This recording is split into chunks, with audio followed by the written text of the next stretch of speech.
Every year it feels like the anime industry continues to push out more and more amazing content, and 2025 is set to be no different. Anime fans are eating good, and this year is going to host so many new shows and sequels that are sure to break the internet. At this point, there are too many shows releasing to keep up with, so let me save you some time. These are the shows that you need to be watching in 2025. If you're an avid manga reader, then you've probably heard of Sakamoto Days. Anime is no stranger to spy or hitman stories, but this one is a little bit different. Following Taro Sakamoto, previously known as the greatest hitman of all time, our story starts off in a convenience store, and he's working as a clerk. Well, it turns out that the only thing stronger than anime John Wick is love, which kind of was actually the plot of that movie too. You see, Sakamoto met the love of his life and decided to turn his back on the world of crime and settled down. Now working at this store, he hopes to have left that life behind him entirely, but things are never that simple. Believing that he didn't actually retire, people come after him in hopes to take him out, and Sakamoto does what he can to protect those that he cares about, all the while avoiding killing. Sakamoto Days is fun, it's goofy, and it's incredibly hype. There's a solid mix of comedy and action, and it really reminds you of the movies that we grew up with. It also doesn't shelf a character development or plot progression, and while the story can be a little bit predictable at times, it doesn't really detract from the story. Its action scenes are fun but intense, and the comedy feels authentic. This has been amazing as a weekly manga read, and for those of you looking for a void to fill from Saturday morning cartoons, well, consider checking this one out.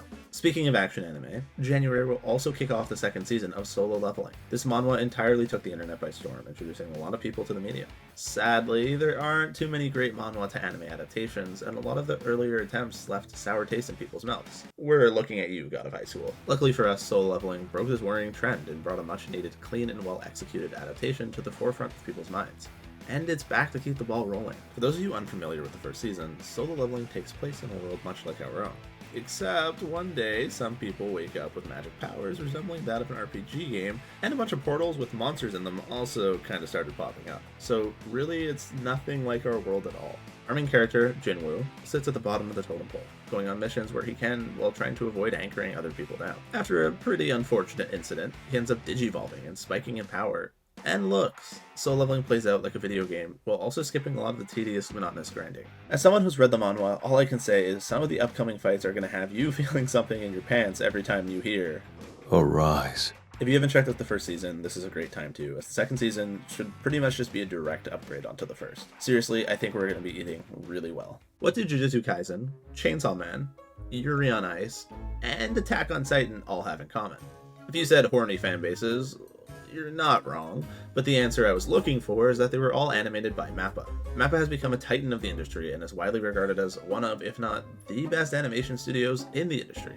They're also known for a little bit of controversy, specifically regarding working conditions and how they treat their employees. Working for MAPPA is likely an honor, but one that comes at a pretty massive cost. And while MAPPA has not really said too much about these controversies, it's likely they would never show us behind the scenes of the production process. With that totally unrelated sidebar out of the way, finding work out of high school can be difficult, but for Natsuko Hirose, it ends up being a trivial task. As an incredibly talented animator, she begins working for an animation studio and quickly rises through the ranks, with her shows becoming widely loved and earning her respect as a genius. Her next project is set to be focused on love, but there's one little problem. She's never been in love, and this little hiccup causes the production to pretty much entirely halt. Now, it's absolutely crazy to me that this got greenlit by MAPPA. They've been faced with so much controversy about their studio animation teams, and I won't mention any names here, but poorly split up seasons. Attack on Titan, Attack on Titan, Attack on Titan. And to turn around and launch an anime original story about a show that's production is at a standstill is maybe a little bit out of touch, but also possibly the funniest thing ever. No, seriously, MAPPA is constantly hit with comments about their behind the scenes and poorly executed productions, and how do they reply? With an anime about a stalled production. I'm sure Zenshuu is going to be a love letter to the animation industry, and the premise sounds incredibly fun, but it's going to be hard to watch this without thinking maybe it's a little bit too meta. Either way, the trailer is stunning, and I'm sure the people working on it put a ton of work in. But when I watch it, I'm probably going to be thinking to myself, damn, I hope the animators got to see their families this month. Stories of magic and witches can be traced back throughout history. It's human nature to fantasize about the unimaginable, things that we wish we had the capabilities to do, things that would make our lives easier, or even just more eventful. Hat Atelier is a story about a girl who fantasizes about the same. The difference is, in her world, magic is more common. Our main character, Coco, has always been fascinated by magic, and the witches who use it. Despite these spellcasters hiding from the public, Coco finds an opportunity to spy on one of them. and she seizes the opportunity to start testing out the spells on her own. This pretty much immediately goes wrong, and luckily Coco and her family are saved by the same witch that she spied on. Deciding to take her under her wing, Coco embarks on a journey of discovery and learning, all the while chasing down a group of heretics. Now, admittedly, Hat Atelier is one of the stories in this list that I'm not too familiar with. With that being said, everything I've heard or seen about it has been pure praise. While the story might seem relatively basic, and I personally can't argue for or against the quality of it, the art speaks for itself. Hat Atelier is a masterclass in paneling, and when the trailer first came out, I almost skipped right over it, until I saw somebody repost the trailer alongside a panel from the manga. The pure emotion and passion that exudes from all the artwork that I've seen instantly won me over, and I know that I'm going to be seated to watch it every week in 2025.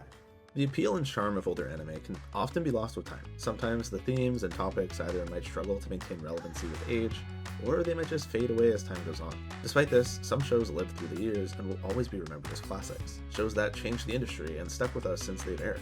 I think it's safe to say that many of us would agree that Cowboy Bebop is one of these classics. Hell, I didn't even watch the show until this year, and it still stuck with me and is now one of my favorite pieces of media. Now, what if I told you that the legendary Bebop author was making a new show, and on his team was the legendary director from John Wick?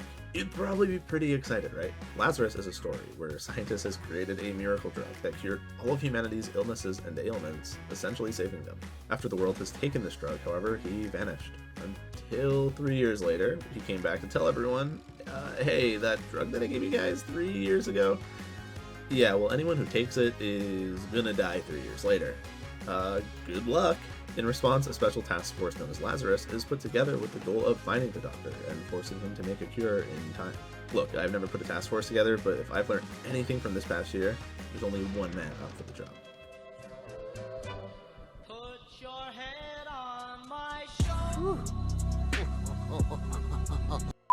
I want you to think back to your childhood. Let's say you're walking alone in the dark of night, and you see a lifelike creature, endangered and in need of your help. You'd probably think to yourself, oh shit, it's E.T.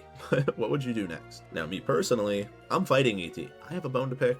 Most people, hopefully, would try to help.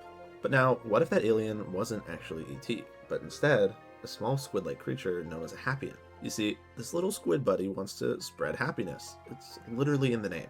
In danger of being captured, the Happian is luckily found by a little girl named Shizuka, who ends up taking care of it. Our little squid friend decides to do whatever it can to make Shizuka happy, but that ends up being a little bit harder than expected. Takopi's original sin isn't like the action anime on this list. In fact, it's different from a lot of things that I've read or watched. The story explores some pretty heavy and dark topics from the lens of a cute and innocent little creature. Overall, it's relatively short, but it will tug on your heart all the same. If you're a fan of the more emotional stories, then this is one that you need to check out. Now, our next story is quite a bit different than that. Following the strongest Cape throughout the ages, our story starts off in a very bold way, by saying that nobody can challenge him. His strength, power, and pretty much everything else about him is unmatched. Suddenly, he meets his tragic death and passes away, but lucky for him, he's reincarnated into an entirely different world. A world filled with magic, and one where he is actually helpless. The story sets him off on a journey where he can experience things that he's never had the chance to before. One where adventure, struggle, and love is almost entirely new to him, but a welcome journey nonetheless. The beginning after the end is actually based on a webcomic. The author, well Korean, is from America and wrote the story in English. It's always exciting when other countries have their media animated and treated like anime, so I'm looking forward to seeing this brought to life. I'm not super familiar with the source material, but I've only heard rave reviews, and I'm honestly really looking forward to checking this out. It would be remiss to not include this next anime on the list. I tried to stay away from sequels aside from a few, but it really feels like this has been a long time coming.